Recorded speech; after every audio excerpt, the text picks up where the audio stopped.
I'm getting ready to go to a store. My mom found a tape player slash recorder that I might be able to test out and see if it works and maybe get. The reason why I need this is the little handheld one that I have isn't recording very well, but I don't really want to spend the time to fix it. So this one's 25 bucks, so if it works, that'll be great quality. Might be able to use it in the future. It'll be a payoff, we'll see, I don't know. But yeah, check it out at least.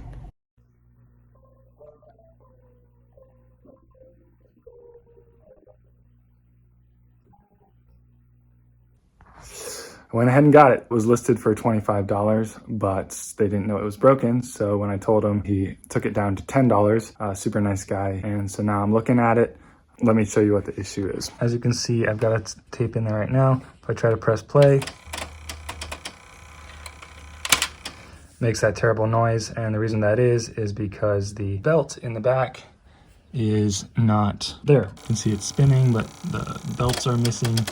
And so it's actually a pretty cheap fix. So the fact that I got this for $10 and the belts are gonna be around $12, it's only like $22 for this, which usually goes for like, upwards of 100 plus. So really thankful for that. I'm planning on using the recording feature to record some stuff on the album, and that will give some really cool effects and stuff. There's even like a pitch adjustment thing, which I might be able to use. I don't know, we'll see. So yeah, super great. Super thankful for that. All right, so here's the idea. I got this thing and I've wired a resistor into the back of it where the motor is, so that I can control the speed. So you can see here if I play, and I want this to go from one song into the next song. The first song is this Bringing in the Sheaves song. Choral arrangements like bringing in the sheaves, bringing in the sheaves. But then at the end, I want it to kind of have a transition. I don't know if this will sound great, but the next song has this little guitar riff that goes like this. So it's just kind of like a power chord.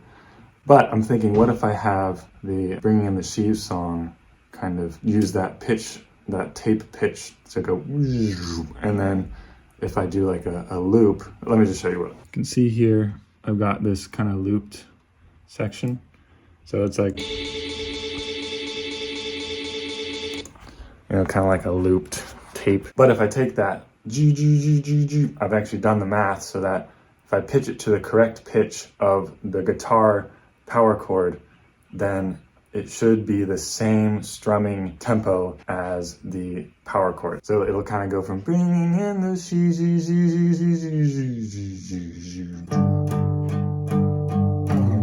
See, does that make sense? The way I'm gonna try to do that is using this, and I've attached a little wood piece. I might put paper on it too, but I'm gonna mark where the correct speeds are. I'll put a mark there for like normal speed, and then I'll put a mark for the right pitch that it needs to be. And then I'll just record it onto the tape through this tape deck that I have that I'm restored. Then I'm gonna play it through this and record it onto the computer and adjust the speed. And yes, all this could be done on the computer and it would be super easy. But you know what? I like just doing things for fun because I'm an engineer and we make things harder than they need to be because that's fun. So yeah, here we go. Let's see how it goes. I don't think that worked really well. A little bit tacky.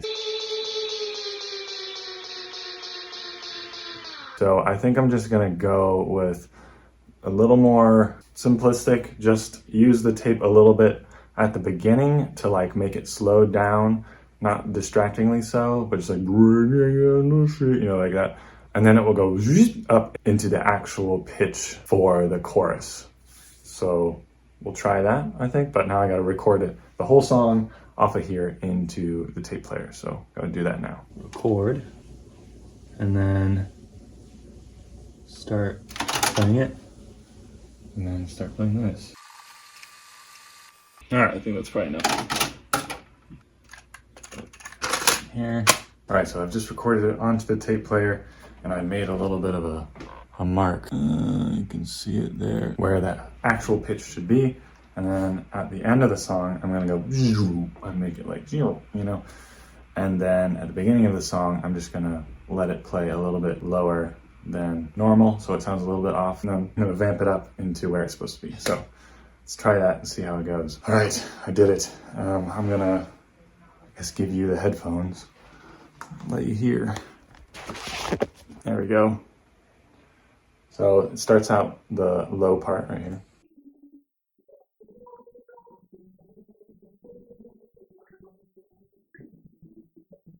So yeah, see how it goes up? That was me turning the dial to the marking that I set on there to be the right pitch. Okay, now the next part is the ending. So the original sounded like this. So you can see it was, I just kind of basically turned it all the way down, but I did the like looping thing, and I think it actually sounds okay. I might need to play with it, but I think it sounds kind of cool. So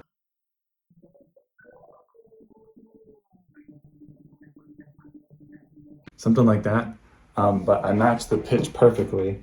So if you can imagine, let's see if I can do this.